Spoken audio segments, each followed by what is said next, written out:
Okay, hello financial freedom seekers. I am giving an emergency broadcast because I'm hoping that this is the beginning of us being all able to move forward. So as you can see in the headline, pretty much since June the 12th, when simultaneously withdrawals were suspended at Celsius Network, a company that I invested in, and also am a creditor of, having tens of millions on the platform, went into pausing withdrawals on the same day that my father passed away. And we are now months into the process, tens of millions of dollars having been spent, and I'm hoping that we're now hitting a point of inflection because we got an announcement that the CEO, Alex Mashinsky, has done the right thing and decided to resign. And so I wanted to give an emergency broadcast and then also after this move over to Twitter Spaces in order to engage in conversations on what I believe comes next and the path to recovery. So I wanted to cover a little bit of the history and the background because over the last few months, my life has pretty much been turned upside down. I've never spent so much time on Twitter. I've been not really getting much sleep in order to try and support and put together effective plans to support people that have deeply been affected by the fact that billions and billions of dollars has disappeared, as it were, or been deployed in ways that it shouldn't have been deployed. And so I want to make sure that's really turned my life down around over the last few months. And I wanted to come out on this broadcast, share a few things that I've been up to, and really just give some kind of indication to victims of this on what types of things we can expect next and a few of my perspectives on what's been happening up until now. So as I said, 12th of June was the date, I can't remember 12th or 13th, when withdrawals were paused. And as I said, I had to suspend. I took a couple of days in mourning. It was a very emotional time for me. But a couple of days after that, I was on the phone with the CEO of Celsius, trying to implement effective recovery plans and sharing a recovery plan just 2 days after my father passed. And I was sharing, a step-by-step plan of exactly how I think Celsius can recover and what they would need to do based upon prior experience. I was a shareholder in Kraken when they put together a recovery plan for Mt. Gox. I worked in 2016 on a recovery plan for Bitfinex that was highly effective. And in 2019, a recovery plan I was a part of as one of the investors in a Tether recovery plan. And also having invested in over 100 different companies in the industry and created the longest standing company in Bitcoin and the world's first crypto securities business, I wanted to bring that to the table. After that presentation, I knew that there was something up and there was information that wasn't being disclosed that was going to cause some issues. And I realized that after I'd had sufficient time to mourn, I needed to put aside my personal life challenges and support those that were going to be really victimized by this extremely problematic things that I believed were coming next. And so I started going on Twitter and sharing information, did a bit of a roadshow. And if you look back or through the archives on my YouTube channel, you can see this journey where I went from trying to support the board in putting together an effective recovery plan to getting extremely frustrated that nothing was being done. And to the point where I realized that there were certain activities that were going to be extremely problematic and affect the amount of money that the victims were going to be received. And so at a certain point, I had to really change my approach and go from supporting to trying to call out and share as much information as I could with those that were going to be big victims of this. And so you can see that journey and that shift and that change just by going back through Twitter and through YouTube until we've hit this point now where we are over 3 months since this process has started. And we've now got the resignation of the CEO due to investigations that were happening from the Unsecured Creditors Committee that were implemented due to this Chapter 11 process. Now, many of you have been critical of the Unsecured Creditors Committee, and I hope you can now appreciate why they have been working incredibly hard behind the scenes in order to try and take the right steps and the right events to avoid this going into liquidation, Chapter 7, TradFi buying up these assets for pennies on the dollars, and ending up in the worst scenario for all people. And so far, I have seen nothing but the right steps being taken, and obviously due to a lack of information, that's frustrating to people. But now you get to, there'll be town halls, and the Unsecured Creditors Committee are probably in a position to be able to reveal more information and engage further in this process. In the meantime, I took it upon myself to try and share as much information to stop people giving up hope. I witnessed suicides. I witnessed people that were trying to stop suicides. I witnessed people that gone homeless. I witnessed people that were moving country because they were so affected by this. I saw people that had literally couldn't access the funds that they needed in order to mint rental payments and retirement funds and all sorts of stuff that really has been keeping me going throughout this whole process of wondering, why am I putting so much energy and effort into this thing? And the reason is because I'm deluded enough to believe that there is an effective recovery that can come from this. And the first step in getting there was really making sure that the person that was conflicted was no longer the decision maker in this process. And now, thanks to the work of the UCC, investigations have happened. I no longer care about that process unless it starts to affect the recovery that creditors can have from here. Myself being one of the top 50 creditors, and many, many others that have been affected way more than me because it's a much, much higher percentage of their total net worth. If I lose my tens of millions that are locked up in Celsius, it will not affect my financial position. But there are many people where it is a disaster for the future of their life, for their retirement, and their financial position, sanity, mental health, and even people that haven't been able to speak with their loved ones because of some of the things that they did in order to get other people to use this platform. And so together, I believe that we can get a much better result for those people. And now is the first step in collectively uniting and acting as a team. So I'd like to share a few events that now I'm able to share. I will not be sharing anything, and I have lots of information that I don't think is my position to come out. I leave that to the legal process. I leave that to the regulatory process. I leave that to examiners. I leave that to the UCC, and I leave that to those that are in a position to really strategically, and I employ everybody, regulators, law enforcement, and everybody to think about what is the right action for those that are most victimized as a result of this platform. And I deploy everybody to think deeply about that before taking certain actions, releasing certain information, and really thinking about what is right for the maximum number of people that have really been victimized by misrepresentations and bad actions.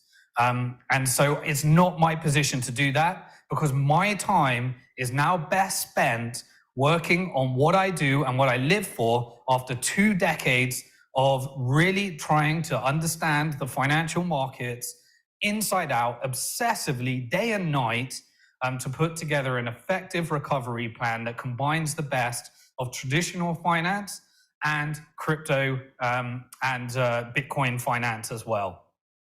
And so that involves working with the new board at Celsius. That involves working with the professionals that have been engaged, that we are paying a lot of money in order to work on an effective recovery plan. It involves working with the unsecured creditors committee that we are also paying for, and we would like to get return on investment for the time that they're actually spending. And it also involves working with the community on a unified front so that we can challenge each other on ideas, but move closer and closer to taking those ideas, putting numbers behind them, and having access to the information that is needed in order to put together a recovery plan that I believe will be covered in business textbooks, economics textbooks, and really show that our industry, as it always has, can recover from some of the most adverse, cynical, and people that will be, as we do in all Bitcoin bear markets, saying, "I told you so," and really putting together something that shows that we don't need government bailouts. We just need the ingenuity of the community, the technology, and the unification, excuse me, of various parties in order to make this happen. Okay, so I cannot guarantee a good result for you. It's going to involve us all taking some risk. And that risk will involve things that can go wrong. But what I can say is that I will continue to do all the work we need to in order to put together the most effective recovery plan within my power, my resources, and my tools in order to try and get the best result for those that have been affected by this. And it begins with me optimizing what I think is right for my credit, which means that if I do well, then anybody else that's been affected will do well in this too. So, as I said, on the 14th, I had to come out the morning, I've just got a few notes here, and put together that recovery plan that was presented. It was at that point when I realized that that was not being implemented and executed, that there was more to this and additional disclosures were needed. This is when I started to say some really unpopular things. Like some of the forecasts that this is not a liquidity issue. This is not a conspiracy theory. There may have been people that were trying to take advantage of this situation, but this is insolvency. And the reason it's insolvency is because there have been some bad practices that have been happening when using our funds in order to do bad practices. And there's not just some kind of coordinated attack. That was very, very unpopular.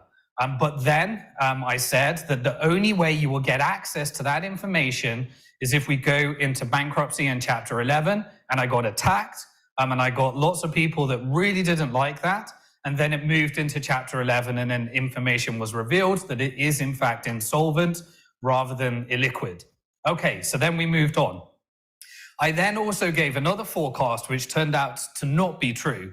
And that is that you will not hear from the CEO again.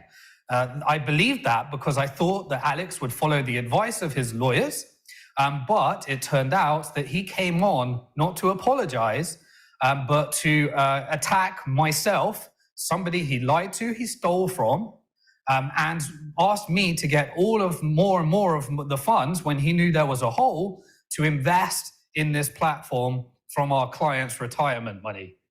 And then he took it upon him to try and say it was my fault because I'm not submitting plans and various other things. All of this will be the last time that I will talk about any of this stuff because it is now water under the bridge as we focus on recovery and execution. But I hope it helps you understand why I said that. So I was wrong on that one. But as soon as I realized what was happening, I knew that there were immovable objects that were going to need to be put in place in order to get this out of Chapter 11, because I knew that the regulators were going to make this extremely difficult. And as a community, that had all of these different ideas and plans that they were putting forward, there was an asymmetry of information that I knew was going to lead to all of that work being wasted if we didn't focus on the most important key things, which is a structure that has a shot, and I'm not saying it can happen, but a shot at being approved by regulators without any of the challenges that will drive it into Chapter 7. The first in that process was making sure that there is a board that can actually get this out of Chapter 11, which requires reorganization and restructuring. Anyone that is left on that board that is engaged in some of the activities that will be, when the time is right, come out, is no chance of getting signed off by regulators. So this is the first step forward. And as I said, I have no interest. I feel, in fact, quite sad that somebody could spend so much time building something and have to step down. But it's all about what's right for creditors. And that's the most important thing. As soon as I said the hashtag depositors first. So the first thing that I did and I started putting together was I knew that there was going to need to be securities law reform in order to execute an effective recovery plan to take this number of people and make sure that there is a structure that complies in both the US and outside of the US that starts to use some of the exemptions that exist in Chapter 11. So we started to hire the legal team that understood some of those, both on the compliance side, the regulatory side, and the bankruptcy side. I decided to take that upon myself, and Bank to the Future decided to fund some of those activities. I also got a jet as fast as I could across to meet the president of El Salvador to go through banking reform, the security law reform, pension reform, and various other things that I knew would be needed in order to execute something innovative and do that in a way that has the maximum amount of inclusion, so that there is a jurisdiction that can at least support that has Bitcoin as legal tender. I look forward to sharing in the coming weeks some of the innovation that can come from that and what possibilities it makes in order to do that. And so I also started to catch up with people that I knew had been working on many of the regulations and licenses in the US, because many of the victims come from the US.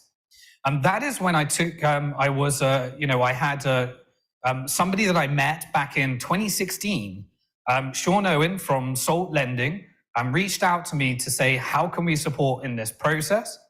And about a month after withdrawals were suspended, we had a meeting. I started to understand more about the regulatory environment in the crypto lending space from somebody that invented the collateralized crypto lending market with their team and their co-founders. After putting additional budget in order to do a full regulatory investigation, we understood that the future of this industry is the combination of those that are authorized in order to lend, those that are authorized in order to do money transmission activities, and those that are authorized in order to do securities needed to be combined, and an effective recovery plan would require some of the very, very hard and long to achieve regulations and licenses. So we needed to put together as many of the parts as we could as possible. And so this is when I started to pull together all of the different people, all of the different parts, all of the different companies within our group to try and figure out what a structure could look like in order to get this out of Chapter 11 and avoid this going into Chapter 7 liquidation, which I believe would be the worst outcome for all creditors. So we started to put together in that structure. We engaged bankruptcy counsel, as we said.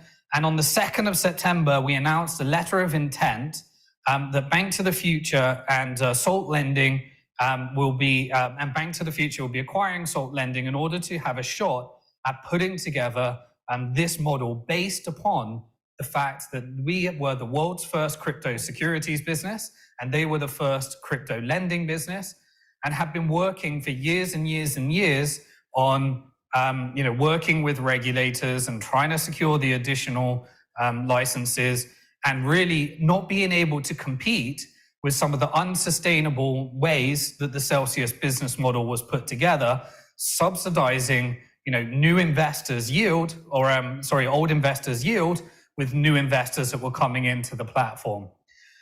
The Vermont regulator came out and said their investigation, and then many other regulators said that they want to appoint an examiner in order to push that investigation forward. Shortly after that, we started working, and we were revealing more information. People like the crypto loans ad hoc groups were speaking to both us and speaking to Salt Lending. And so we decided that it was right to disclose that we'd signed a letter of intent while we work on definitive terms and a plan and a restructure that we believe we can present to the regulators in order to allow many of these services to continue in a restructured environment with a new risk model, a new regulatory model, new management and new board, and new brand, new company, in collaboration with the team once we've got through some of the challenges that we would know were going to come as a result of the existing board.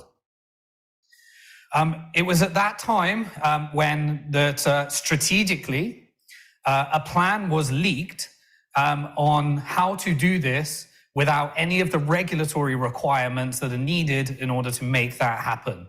At that moment, I knew that there was going to be something that's probably coming, and that this was probably leaked on purpose in order to get a message out from the existing board before they may be removed, my speculation. And so this plan was leaked in order to re-energize the community around the fact that there may be this recovery plan. And I knew that if that was carried on and that was longed out a lot further, we were going to go tens of millions and millions and hundreds of millions into the funds for creditors and end up in Chapter 7 as a result of a lack of regulatory compliance and zero ability for regulators to sign off on such a model. Even if we get this right, it's still going to be a big challenge in order to do that. But I believe a precedent can be set in terms of working with regulators to set how they would like this model to look going forward, so that there is a chance of getting out of Chapter 11 and then getting the best result for creditors, as opposed to making this just go on for a long time and end up with the worst result for all. Then it was at that moment when I knew there was something up, because during our Twitter spaces, when we were engaging with the community, Alex decided to actually break his silence and use that opportunity to, rather than apologize, attack. And then it happened again. I had to be a bit more aggressive this time and ask lots of questions. So at that stage, I started to make my fourth speculation, and that I believed that this was a Hail Mary before, and I started to get more bullish, as it were, about the opportunity for everybody to be able to recover from this. And here's my commitment from this moment. I don't want to get involved in any of the past stuff. I have no interest whatsoever in any of those things. I will leave that to the authorities, to regulators, and anyone that is involved in that process. My process from here on in is to try and support creditors in getting the most effective result that we can, in collaboration with anybody that needs collaboration with in order to make that happen. If we end up in Chapter 7, there are still assets here. It will have cascading effects on the industry, and I believe that creditors would probably want that to happen. And I want to avoid these assets being sold off in the cheapest way possible. And I made a commitment that I would much rather have those assets deployed for the benefit of creditors, as opposed to being, sold off for the cheap. And many people started to accuse me of wanting to actually do that. So I made a commitment, and that commitment was that if I end up simply taking those assets on the cheap and do not compensate creditors in the most effective way, then feel free to troll me, not use any of my services, and put me as somebody that needs to step down at the same as, the person that's resigned today as well. So feel free to do that, because my full attention now for the rest of this year, or however long this process takes, is to slowly and effectively deploy as many of those resources that we've been working for in collaboration with whoever is needed, and to follow the correct process. Now, people have been questioning the process. If you want access to the data in order to get the numbers, and I'm not saying that we have access to it, then the process is not to go to the UCC. The process is to engage with the company that has exclusivity for 120 days right now in order to gain access. And my guess is, if you wanted access to that data, you would likely have to sign an agreement that would prevent you from talking about that agreement being signed. And there may have been, under the previous management, lots of delays in getting that information to you, so an effective recovery plan with numbers could be put in place. And so that is the process. And if you went to the UCC, they would tell you that is the process in order to do that. And the UCC will try and support you in making sure that that process is expedited with a team that is genuinely interested in moving this to a restructuring, rather than having other agendas, releases, and trying to protect their own backs. Okay, so that is the process. And it is, people have been questioning me. And by the way, if you look back at case law as well, if you released a plan while engaged in that process, you are highly likely to be able to have that plan implemented under the existing bankruptcy code and the way that this is actually structured. So I have said my goal, and I'm going to head over to Twitter Spaces in approximately 5 minutes, is that I would like publicly to avoid Chapter 7 and see if we can get a Chapter 7 reorganization with a board that is aligned with a vision to reorganize the company in a way that is has a slither of hope of actually getting signed off by regulators.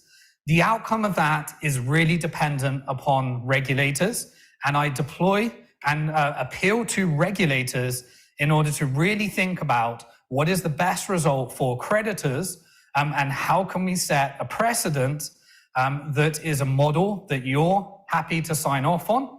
And this is an ideal opportunity to do that and put this right. There are only a few things and tools that can be deployed in order to get that result. There is an unsustainable level of debt in Celsius right now.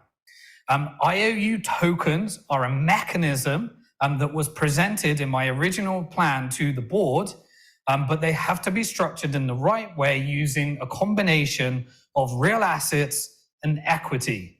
You've only got debt, equity, and assets to play with in order to fill this hole. There is a combination that can be used, and I believe all of that should be used in order to give the best result to creditors. There are also other interests. The preference shareholders want to put together a committee. I am not a preference shareholder. I'm an ordinary shareholder. And we will see if they want to get access to the upside from some of that Bitcoin. That is another thing. And when Alex came back on my space, he told me, Simon, there is value in the equity, even though he filed a form and there was an argument around that. So there is equity interest, and I am an ordinary shareholder, so I don't get a seat at that table. And at Bank to the Future, on the last space, I discussed our structure, that it's on a pass-through basis, non-discretionary, so we don't get to make those decisions. It is the preference shareholders that are putting together those committees. I would like mining assets, if they are profitable, and a way of gaining access to the information. So I spent a lot of time. I invested in one of the largest mining operations in Texas alongside Peter Thiel.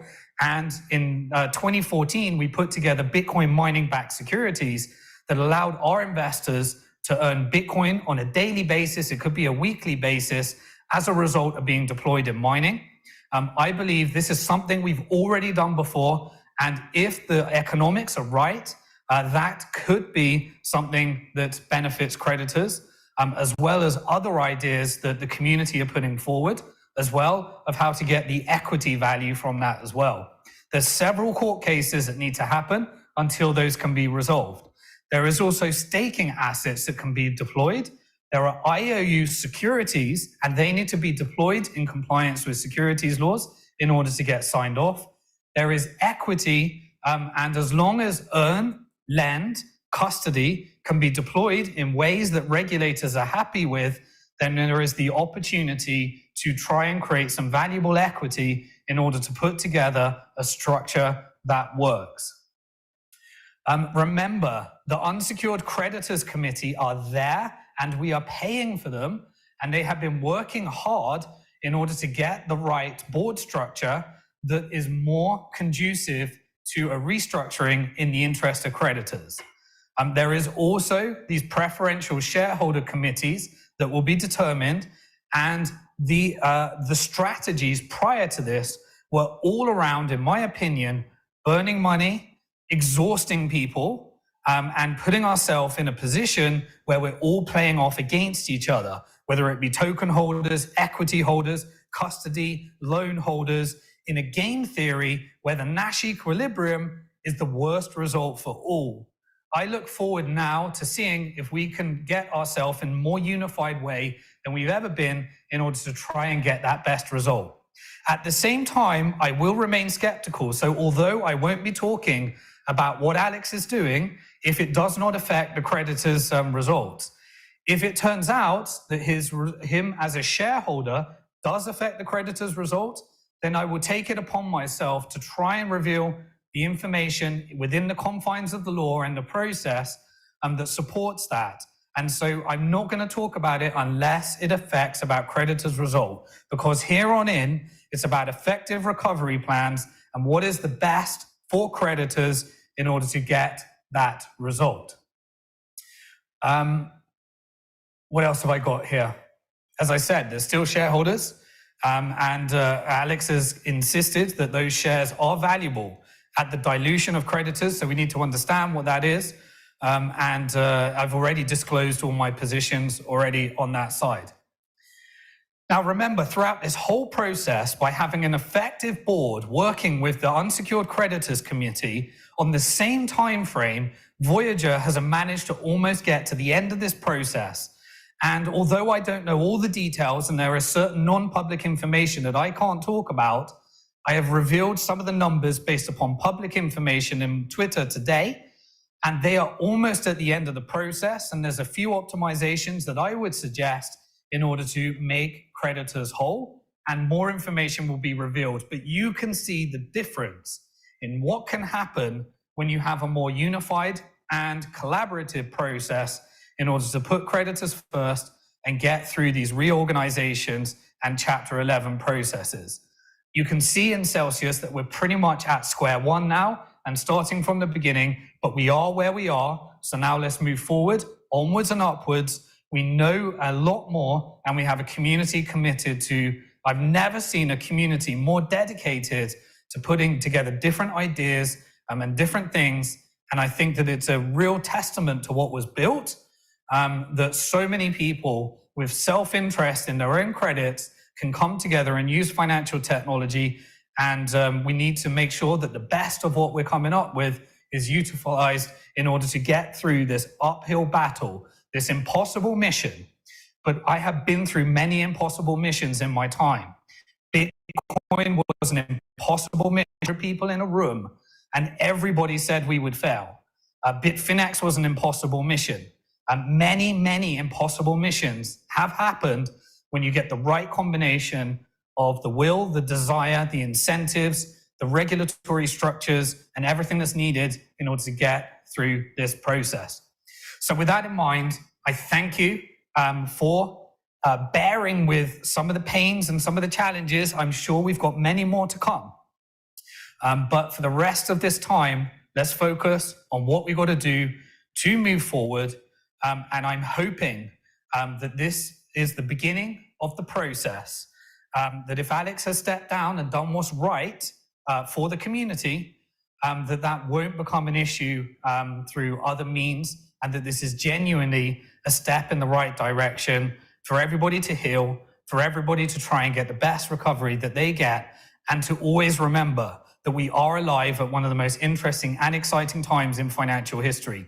This may have been financial disaster for many of you, but I want to make sure that we are on the right side of financial history, because there are bigger problems in the world outside the crypto market: cost of living crisis, inflation, runaway inflation, solving debt with more debt, solving inflation with more inflation. Let's not make sure that we solve unlicensed securities issues with more unlicensed securities issues. And let's get the best result that we can do. Let's do it with peace. Let's do it with love. Let's do it with unity. And now I'm going to head over to the Twitter Spaces if anyone would like to ask any questions on any of these things. And I really deploy the community. Let's keep it as productive as we can. Let's not get in any, if we don't need to, let's not get in any slagging off matches or anything like that. Let's move forward, onwards and upwards, and let's do it with peace. Peace.